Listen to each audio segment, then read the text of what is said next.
किस तरह देख रहे हैं आप इस टाइम एहसन शाह साहब को जेल के अंदर बाहर वाले 2 गेट डालकर जो है ना टोटल 9वां गेट है उसका जहां पे वो बंद है। 9x12 का वो कमरा होता है जिस कमरे के अंदर उसकी गिनती है। उसके अंदर 4x4 का वॉशरूम होता है। गर्मियों में डायरेक्ट धूप जो है अंदर कमरे में जाती है और सर्दियों में वो धूप के लिए तरस जाता है। सुबह के टाइम इनको एक सूखी रोटी और साथ चाय का एक बॉल मिलता है। कितना वर्षा बंदा जेल में निकाल लेता है। डैडी मम्मी टाइप बच्चा है तो उस बेचारे के बस की बात ही नहीं, मर जाएगा वो 2 से 2.5 महीने के बाद वो बाहर आ जाएगा। ये खबर दे रहे हैं आप? खबर क्या दे रहा हूँ, मैं कंफर्म बता रहा हूँ आपको। जो एहसन शाह के साथ हो रहा है वो ठीक हो रहा है। एहसन शाह को तो जो है यादगार है पाकिस्तान में उल्टा लटका देना चाहिए। अलबत्ता मैं तो ये कहता हूँ दोस्ती है ही कोई नहीं।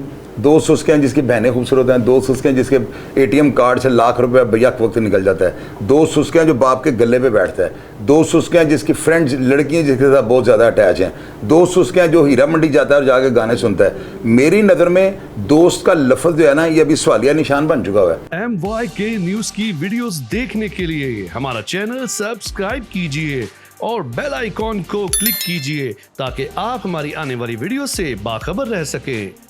नाजरीन, ज़ईम लगारी मुखातिब आप देख रहे हैं MYK न्यूज़। हमारे साथ मौजूद हैं चौधरी शाह साहब। इनसे हम बात करते हैं एहसन शाह केस के हवाले से। एहसन शाह इस टाइम जेल में है।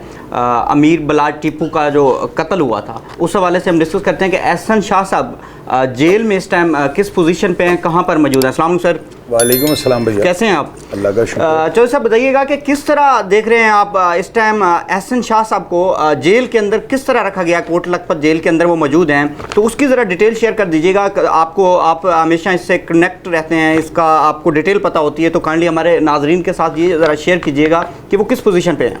वो जो है ना इस वक्त सेंट्रल जेल कोट लखपत के अंदर हाई सिक्योरिटी एक जेल अलग से बनी है ना, वो बिल्कुल वो यानी कि उसका हाथा ही सारा जो है ना अलग से है।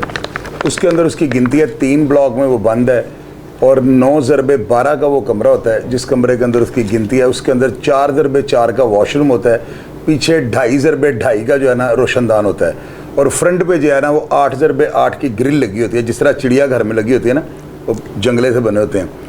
तो वो जो उसका मेन दरवाज़ा है जिसके अंदर वो कमरे में बंद है, उसके बाहर एक पहरा होता है, यानी सेहन बना होता है, उसके ऊपर भी लोहे के रॉड होते हैं और सामने भी रॉड होते हैं, बिल्कुल जिस तरह बनमानस के पिंजरों के आगे नहीं चिड़ियाघर में होते हैं, इसी तरह के होते हैं। तो वो अगर बाहर मेन गेट से आप गिनती करें ना तो बाहर वाले 2 गेट डालकर जो है ना टोटल 9वां गेट है उसका जहाँ पे वो बंद है। यानी अगर लंगर जाता है तो कम से कम अंदर वाले 6-7 दरवाज़ों में से गुजर कर जो है ना वो लांगड़ी जो लंगर तकसीम करने के लिए जाते हैं।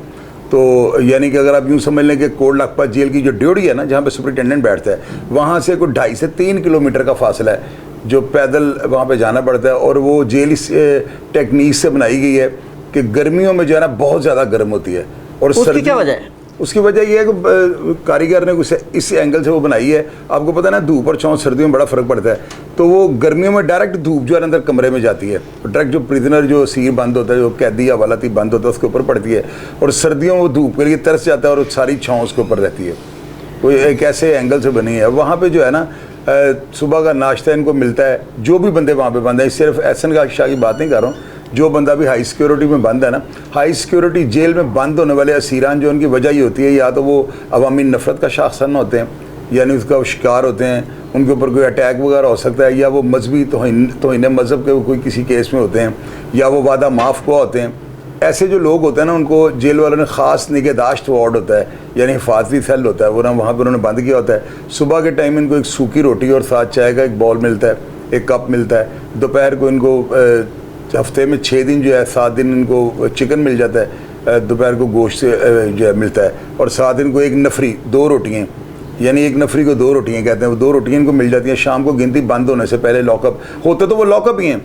ये जिस कमरे के अंदर है ना वहाँ पे सिर्फ 7 दिन बाद सुपरिटेंडेंट का दौरा होता है और दौरे के टाइम सिर्फ इनको खोला जाता है। उसके अलावा जेल वाले रिस्क नहीं ले सकते क्योंकि इनके ऊपर कोई अटैक भी कर सकता है, ये अवामी नफरत का शिकार होते हैं। ऊपर से वो यार मार है, ऐसे लोगों को वैसे ही जेल के अंदर लोग कट मार देते हैं, पत्थरे फेर देते हैं और ये तेज़धार आलों के साथ जो है इनको काट देते हैं। तो इस वजह से जो है ना जेल वालों ने जो बेहतर समझा होगा उसको उस हिसाब से। अच्छा, ये बताइएगा कि इसको जेल में कोई काम भी लिया जा रहा है इनसे कि या बस सिर्फ बंद ही हैं? नहीं, काम हवालाती जो होता है ना, जिसके केस का भी फैसला नहीं हुआ था, वो भी कैदी नहीं होता, हवालाती से कोई मशक्क़त नहीं होती, हवालाती को सिर्फ बंद रखा जाता है और उसकी तमाम तर जिम्मेदारी जेल सुपरिटेंडेंट पर होती है।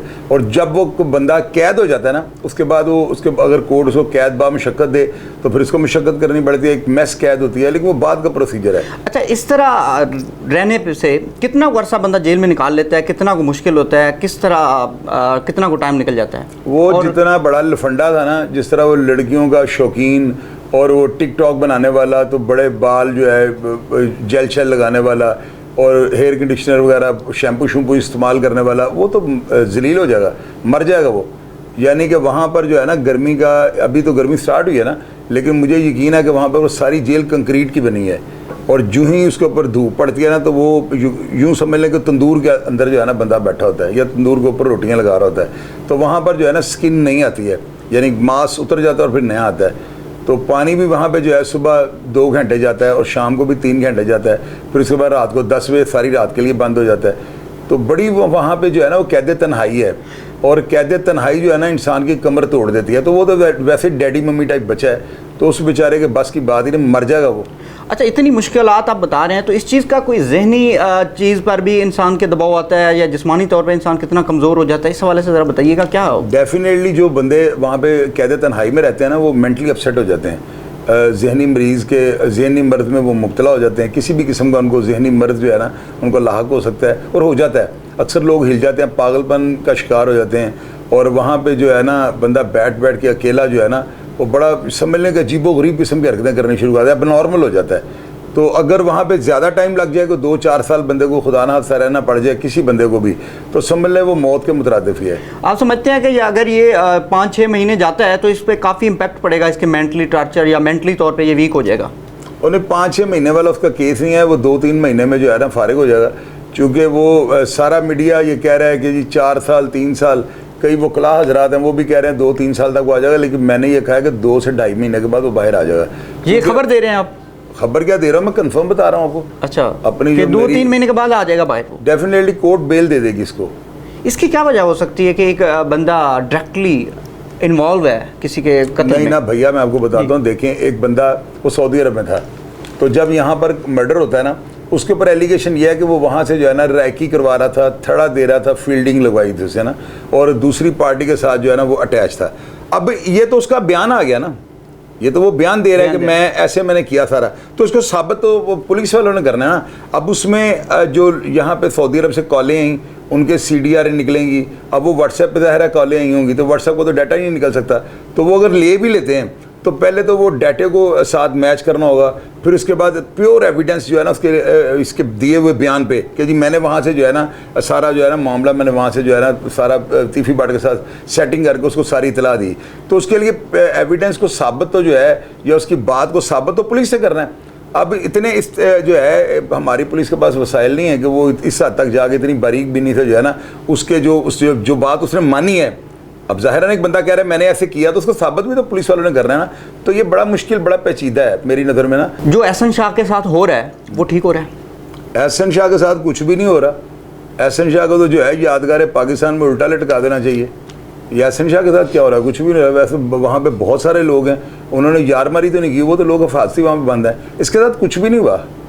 इस बंदे के साथ अभी होगा, वो क्या होगा जब तक ये जिंदा रहेगा, लान तान इसके ऊपर होती रहेगी, लोग इसके ऊपर लानते फेंकते रहेंगे। और ये वाहिद करैक्टर है जिसके घर वाले भी मुकर जाएंगे, हमारा कुछ नहीं लगता, ये इतना गंदा और जलील हो जाएगा। तो घर वाले क्या कहते हैं कि हमारा इससे कोई लेना देना नहीं है?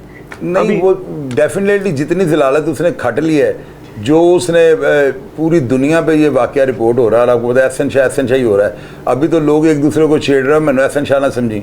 तो ये जो है ना ये बड़ी बहुत ज़्यादा बदनामी की है इस बंदे ने ना। एक दोस्ती पे दाग आ गया, दोस्ती के रिश्ते पे, यार मोहब्बत का रिश्ता, उसने दोस्त नाम से जो है नफरत करवा दिया लोगों को। अब बंदा किसका एतबार करे हो, किसका। लेकिन एक चीज़ है ये इसमें ना वाज़ह चीज़ जो है ना कि जो बंदा किसी के टुकड़ों में पल रहा होता है ना, वो बंदा किसी भी टाइम पे गद्दारी कर सकता है। आप ये ना समझें कि बंदा मेरे टुकड़ों पे, क्योंकि वो आपकी बराबरी की सतह पे आपका दोस्त नहीं था, वो आपके टुकड़ों में पल रहा था और आपसे इलीगल बेनिफिट्स लेने के लिए आपको वो पता नहीं किस तरह उसने अपने आप को जो है ना आपकी नज़रों में बड़ा वो बना हुआ था, 30 मार खान बना हुआ था।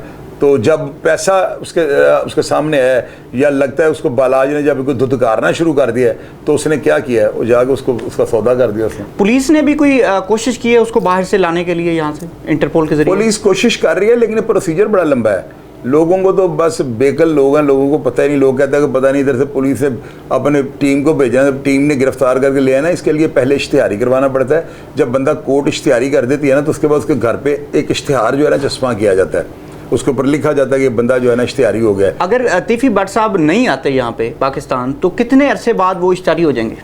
वो इश्तिहारी कोर्ट ने कर दिया, ये तो मैंने यूट्यूब पे मैं देख रहा। हाँ, कोर्ट ने इश्तिहारी उनको कर दिया है, लेकिन वो इश्तिहारी के बाद जो है ना जायदाद कुर्की का होता है, वो अलहदा से एक कोर्ट का एक होता है, एक प्रोसीजर होता है। अब उसमें वो मनकूला व गैर मनकूला जायदाद जो तीफी भट्ट के नाम पे होगी उसकी कुर्की क्या ऑर्डर करेंगे।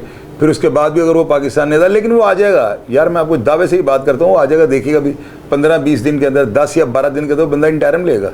कागज पे लिख लें आप मेरी बात कि वो इंटरम लेके पाकिस्तान वापस आ जाएगा और उसका कोई कुछ नहीं कर सकेगा। यार देखें मेरी बात सुने, ये कोई कुछ ना करने वाली बात कुछ नहीं है।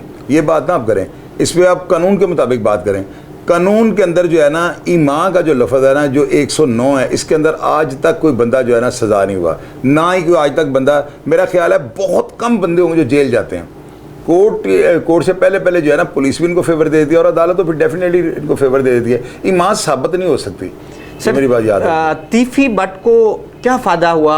अमीर बिलाज एक शरीफ आदमी था, मेरे ख्याल से वो दुश्मनी से काफ़ी साइड पे हो गया था, तो फिर क्या फ़ायदा इसको मिल रहा था कि इसने कत्ल करवा दिया उसको? उस बंदे ने ना कारोबार किया हुआ है। वो उससे पहले बिल्ले ट्रकों वाले को जो है ना कत्ल करवाया, उसको कत्ल करवा कर 10-12 साल उसने रोटियाँ खाई, प्लॉट कब्जे किए, उसने जायदादें बनाई, करोड़ों अरबों का जो है काम किया और डॉन बन गया। उसके बाद टीपू को कत्ल करवाया। जब टीपू को कत्ल कराया फिर वो गॉडफादर बन गया, सिलीसियन माफिया बन गया, वो समझ लें कि वो क्लिंट ईस्टवुड बन गया। अब उसके बाद जब उसने देखा ना कि अभी ये पिछले दिनों मेरे भाई हैं अलाउद्दीन लावा पहलवान ना, तो उन्होंने बड़ी अच्छी बात की थी। उन्होंने ये कहा कि अब वो देख रहा था कि मेरी औलाद जो है ना वो मैं तो अब मेरी ज़िंदगी पूरी हो चुकी है, तो चलो मैं 10-15 साल के लिए अपनी औलाद को जो है ना डॉन बना दूँ। तो इस वजह से जो है ना उसको पता है कि ये इन्होंने आज तक मेरा कुछ भी नहीं बिगाड़ा, इस फैमिली ने मेरा कोई नुकसान नहीं किया, तो वो एक कारोबार समझ के कर रहा है। यानी बिजनेस में आप इन्वेस्ट करते हैं ना तो कत्ल पे भी पैसे लगते हैं। तो अभी इससे बलाज को मरवा दिया है कि चले मेरी औलाद जो है ना कल को मैं डॉन की पगड़ी जो है ना अपनी औलाद के सर पे रख दूँ। ये 100% ऐसी मुखालफत तो थी नहीं इनकी। अलबत्ता मैं तो ये कहता हूँ दोस्ती है ही कोई नहीं। दोस्त उसके हैं जिसकी बहनें खूबसूरत हैं, दोस्त उसके हैं जिसके ATM कार्ड से लाख रुपए बैक वक्त निकल जाता है, दोस्त उसके हैं जो बाप के गले पे बैठता है, दोस्त उसके हैं जिसकी फ्रेंड्स लड़कियां जिसके साथ बहुत ज़्यादा अटैच हैं, दोस्त उसके हैं जो हीरा मंडी जाता है और जाके गाने सुनता है। मेरी नज़र में दोस्त का लफ्ज़ जो है ना ये अभी सवालिया निशान बन चुका हुआ है।